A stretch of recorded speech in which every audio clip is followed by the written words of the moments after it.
Pregnant ஆயாச்சு.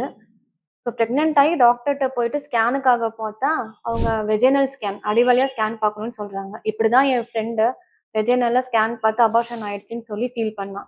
So வெஜைனல்ல scan பார்த்து abortion ஆகுமா? பயப்படுறீங்களா? அப்படிலாம் எதுவும் இல்லைங்க. வெஜைனலா அடி வழியா ஸ்கேன் பார்க்கும்போது தான் யூட்ரஸ் வந்து கிளியரா நம்மளால பிக்சரைஸ் பண்ண முடியும். அப்டமன் பண்ணலாம். வயிறு வழியாவும் பண்ணலாம். அண்ட் நெறைய பேரு வந்து கைனகாலஜிஸ்ட் ஸ்கேன் பார்க்குறாங்கன்னா, வெஜைனல் ப்ரிஃபரன்ஸ். எதுக்காக? அந்த யூட்ரஸ் லேயர் எப்படி இருக்கு? சாக் எப்படி இருக்கு? அண்ட் ஓவரீஸ் எல்லாம் பார்த்துட்டு, அக்யூரசி வந்து ரொம்ப பெட்டரா இருக்கும். அப்டாமினல கம்பேர் பண்ணும்போது. ஸோ அதனால தான் வெஜைனல் ஸ்கேன் வந்து நெறைய கைனகாலஜிஸ்ட் வந்து பிரிஃபர் பண்ணுவாங்க. எக்டோபிக் பிரெக்னன்சிஸ் ஈஸியா கேட்ச் அவுட் பண்ணலாம்.